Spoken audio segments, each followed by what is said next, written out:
The lecture hall hummed with the low thrum of academic anticipation. Professor Alastair Finch, a figure of renowned intellect and a touch of academic arrogance, stood poised at the podium. His reputation, a blend of brilliant mathematician and a man who held thinly veiled disdain for those he deemed intellectually inferior, preceded him. Into this charged atmosphere, Amelia Hayes quietly slipped into a seat at the back. Her simple grey cardigan and unassuming demeanour seemed to fade into the background of the room filled with sharply dressed graduate students. At 37, Amelia was an anomaly, a silent observer in a world of academic ambition. She wasn't there to impress, she was there to learn. Today, Professor Finch's voice resonated, instantly silencing the room. We delve into the intricacies of the Riemann hypothesis and its profound implications for the burgeoning field of quantum computing. His tailored suit and precisely trimmed beard exuded authority as his gaze swept across the room, briefly pausing on Amelia. A flicker of something akin to dismissal crossed his features. It was a look Amelia recognized, a swift judgment, the same look she'd encountered years ago when she'd applied for a facilities position at the university. The symposium unfolded with presentations by doctoral candidates. Amelia, her brow furrowed in concentration, filled her notebook with meticulous notes, her eyes alight with the thrill of intellectual discovery.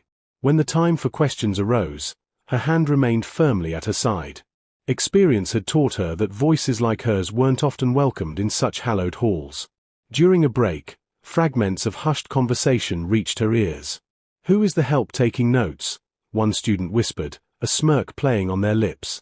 "Probably auditing the session for some extension credits," another replied, their tone dripping with condescension.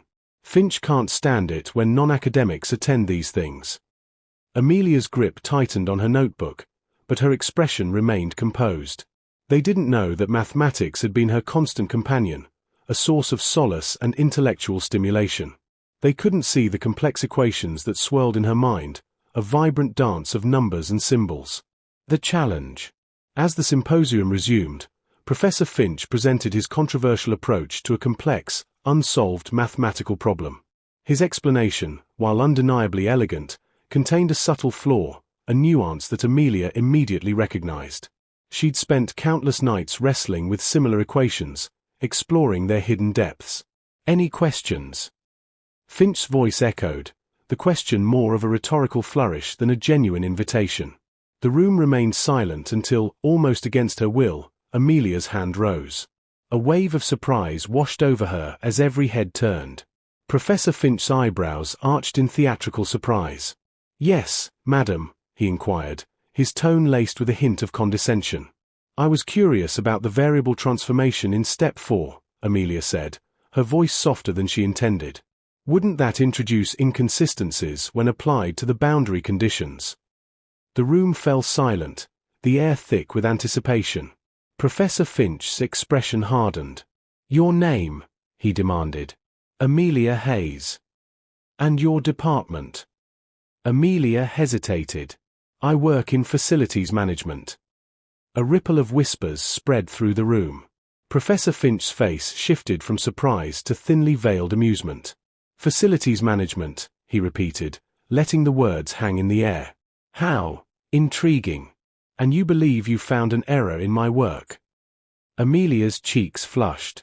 "Not an error, exactly. Just a potential complication that perhaps—" "Perhaps," Finch interrupted, his voice sharp, "instead of questioning established mathematical principles, you should focus on more accessible pursuits." A smattering of laughter echoed through the room. Amelia felt a wave of humiliation wash over her, wishing she could disappear. Little did she, or anyone else in that room, know that this moment of embarrassment was about to ignite an extraordinary revelation. An unexpected demonstration.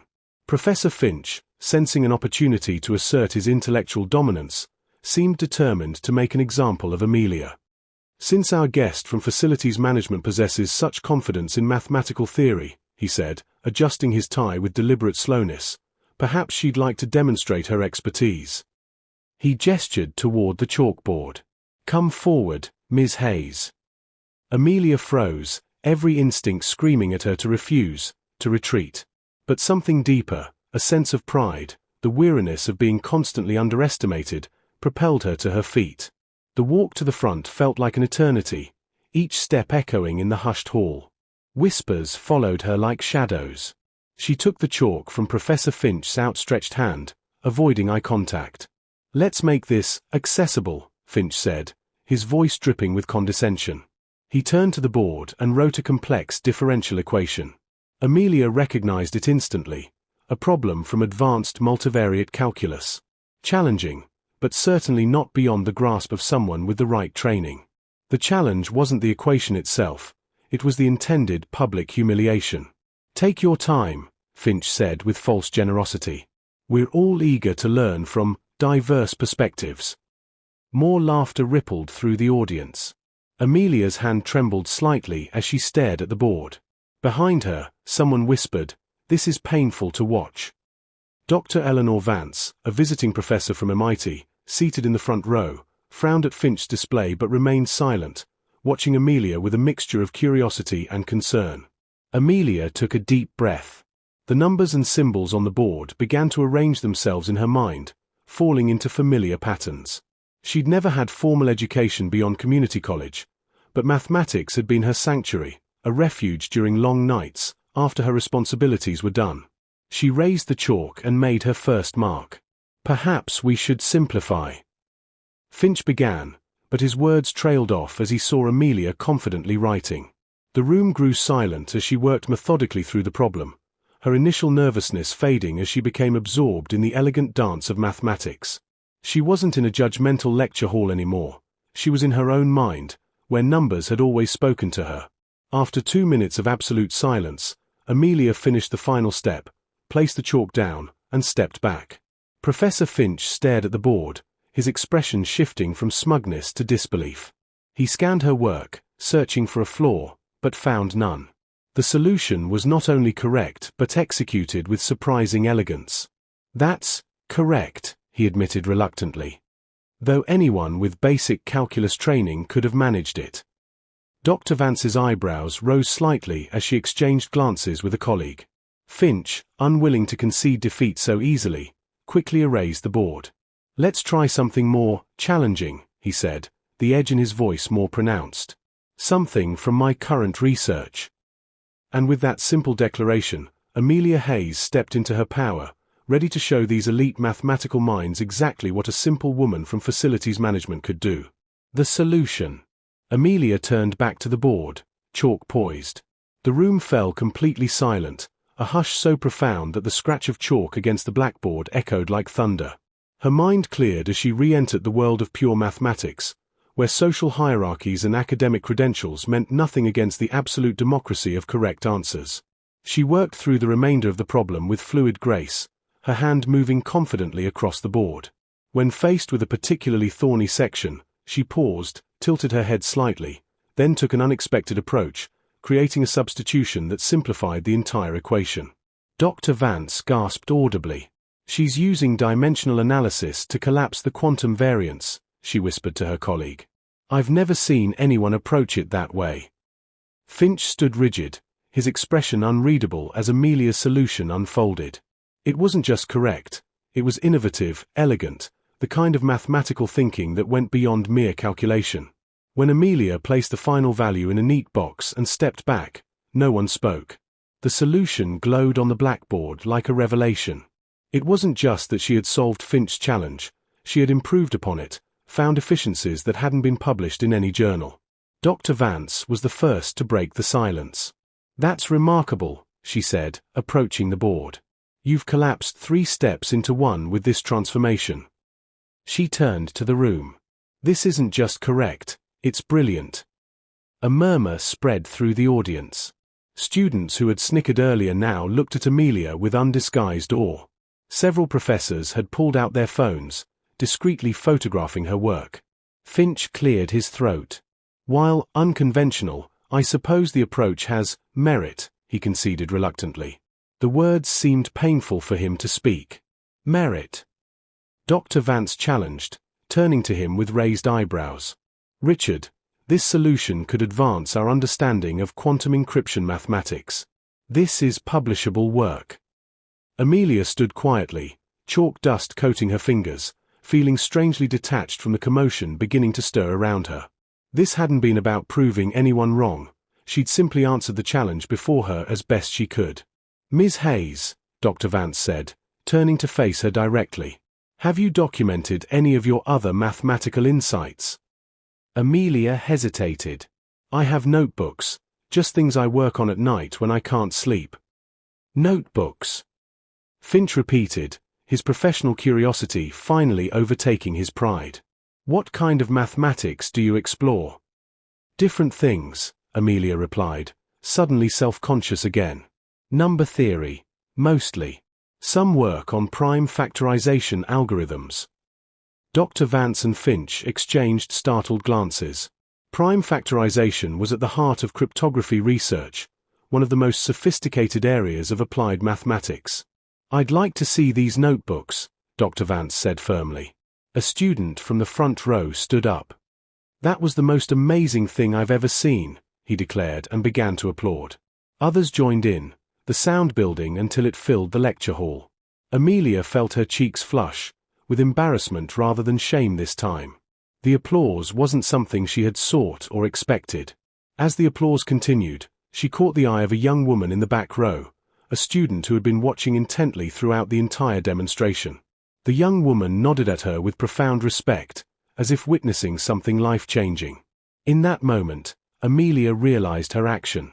In that moment, Amelia realized her actions had transcended the simple act of solving a problem. She had inadvertently dismantled preconceived notions, challenged the rigid hierarchies of academia, and offered a powerful testament to the untapped potential that can reside in unexpected places. The applause wasn't just for the correct answer, it was for the quiet dignity with which she had faced humiliation, the unwavering passion that had fueled her self-education, and the sheer brilliance that had shone through despite the barriers life had erected. As the applause began to subside, Dr. Vance approached Amelia, her eyes gleaming with genuine excitement. "Ms. Hayes," she said, her voice filled with admiration, "your insight into the Lu-Tokahoshi method and your novel application of dimensional analysis is truly exceptional. Have you considered pursuing your mathematical studies further, perhaps in a more formal setting?" Professor Finch, who had been observing the exchange with a stunned silence, finally stepped forward. A flicker of humility seemed to have replaced his earlier arrogance. "Indeed, Ms. Hayes," he echoed, his tone surprisingly subdued. "Your unique perspective could be invaluable. We at the university, perhaps we could discuss opportunities." Amelia, still slightly overwhelmed by the sudden shift in the room's atmosphere, looked from Dr. Vance to Professor Finch. A small, hesitant smile touched her lips. For years, she had relegated her passion to the quiet corners of her life, never daring to imagine it could lead to this. I hadn't really thought about it," she admitted, her voice a little shaky. "Well," Dr. Vance said warmly, placing a hand on Amelia's arm, "it's certainly time you did. Your mind is a remarkable asset, Ms. Hayes. It would be a loss to let it remain hidden." The students, who just moments before had been snickering, now looked at Amelia with newfound respect, some even offering tentative smiles. The young woman in the back row, the one who had offered that profound nod, mouthed the words, "You were amazing." Amelia's gaze softened. She thought of Lily, her daughter, and the sacrifices she had made. Perhaps, just perhaps, this unexpected turn of events could pave a different path, not just for herself, but for Lily too. Taking a deep breath, Amelia looked at Dr. Vance and then at Professor Finch, a newfound sense of possibility dawning in her eyes. The chalk dust on her fingers felt like a badge of honor. The equations on the board, once symbols of intimidation, now seemed like open doors. "I think," Amelia said, her voice gaining strength, "I would like that very much." And as a fresh wave of more subdued, yet genuinely appreciative applause rippled through the lecture hall, Amelia Hayes, the unassuming woman in the grey cardigan, stood ready to embrace a future she had never dared to dream possible, a future where her extraordinary mind could finally shine. The most satisfying comeuppance this university had ever seen wasn't just Professor Finch's humbling. It was the triumphant emergence of a brilliant mind that had been hidden in plain sight, waiting for the right equation to unlock its potential.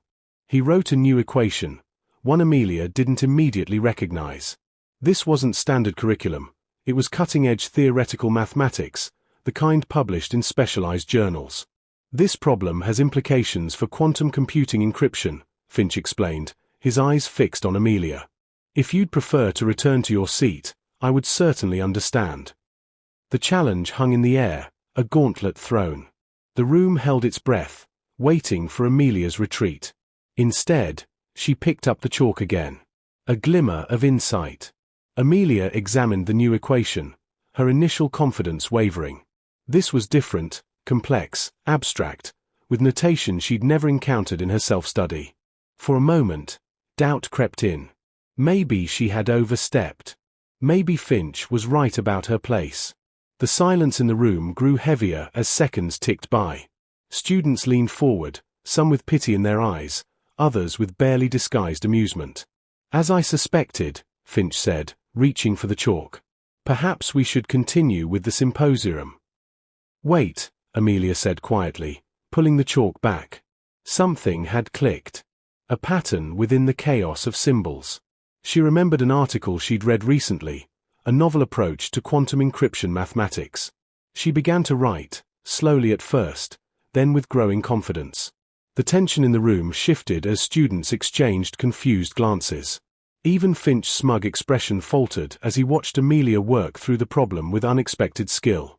Dr. Vance sat forward, her eyes widening as she observed Amelia's approach. It wasn't just that Amelia was solving the problem.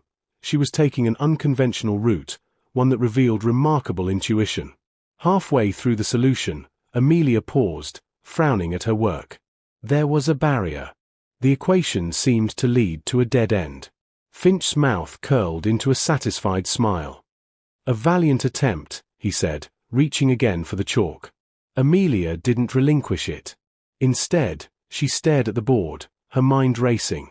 The room faded away as she focused entirely on the problem before her. Then, like a key turning in a lock, she saw the pathway forward, an elegant transformation that would simplify the entire equation. She began writing again, more confidently now. The scratching of chalk against the board was the only sound in the hushed hall.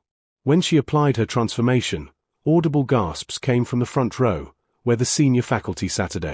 Dr. Vance whispered something to her colleague, who nodded vigorously. Finch's face had lost all color.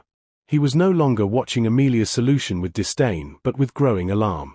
What she was doing shouldn't have been possible, especially not from someone without formal training. That's not the standard approach, he said sharply. Amelia didn't respond. She couldn't. She was too deeply immersed in the mathematics, in a state of flow she'd experienced all her life when working with numbers. She wasn't just solving Finch's problem, she was improving upon it, finding efficiencies he hadn't seen. As she neared completion, the mood in the room had shifted dramatically. The students who had laughed earlier were now silent, their expressions a mixture of confusion and respect. The professors in the front row were whispering urgently among themselves. Finch himself seemed caught between conflicting impulses, a desire to maintain his authority and a professional fascination with the mathematical insight unfolding before him. A revelation. Amelia had nearly reached the solution when Finch suddenly moved to the board, examining her work closely. His finger traced one particular transformation she had used. This simplification, he said, his voice tight with contained emotion. Where did you learn it? Amelia finally looked at him directly. I didn't learn it. I just saw it. Their eyes met in a moment of silent confrontation. The prestigious professor and the facilities worker standing before an equation that was bridging their worlds in ways neither had anticipated. Before Finch could respond, Dr. Vance stood up from her seat. That's the Lou Takahashi method, she said, her voice carrying across the hall. Except it was only published in the International Journal of Quantum Mathematics last month. She fixed Amelia with an intense stare. How could you possibly know about it? The question hung in the air as every eye in the room turned to Amelia. Amelia stared at the chalk in her hand, suddenly aware of the crossroads before her. For years, she had hidden her ability, convinced that no one would believe a single mother working in facilities could understand advanced mathematics. She'd been comfortable in the shadows, learning quietly, keeping her passion private. But now, exposed in the spotlight, she had to choose. Retreat into the safety of anonymity or stand in her truth. I didn't know it was called the Lu-Toka-Hoshi method, she said, her voice stronger now. I've never had formal training beyond community college. Impossible, Finch scoffed, though his voice lacked conviction. These concepts require years of specialized education. Dr. Vance approached the board, examining Amelia's work more closely. Yet, here it is, perfectly executed. She turned to Amelia. How? Amelia took a deep breath. The weight of everyone's attention pressed against her. In that moment, she thought of her daughter, who was working tirelessly. A daughter who had watched her mother shrink herself for years to avoid judgment. Mathematics has always made sense to me, Amelia said simply. When I look at equations, I see patterns, connections. Solutions reveal themselves if I look long enough. A student in the third row spoke up. But you work in maintenance. Why aren't you? Because life happens, Amelia interrupted, a hint of steel entering her voice. I had my daughter young. Her father left. I needed stable work with health insurance. She gestured to the partially completed solution on the board. This doesn't pay bills or provide health care for a child. The room fell silent as the reality of her circumstances settled over the academic audience. But why attend this symposium? Finch asked, genuinely puzzled now rather than condescending. Amelia met his gaze steadily. Because I love mathematics. Because learning doesn't stop when life gets complicated. The chalk felt heavy in her hand as she turned back to the board. The unfinished equation waited, along with a decision that would change the trajectory of her life. She could stop now, return to her seat, go back to her predictable existence. Or she could finish what she started and fully reveal the mind she'd hidden for so long. Amelia lifted the chalk and turned to face the problem once more. Her hand no longer trembled. I'm going to finish this, she said, more to herself than to the room full of academics.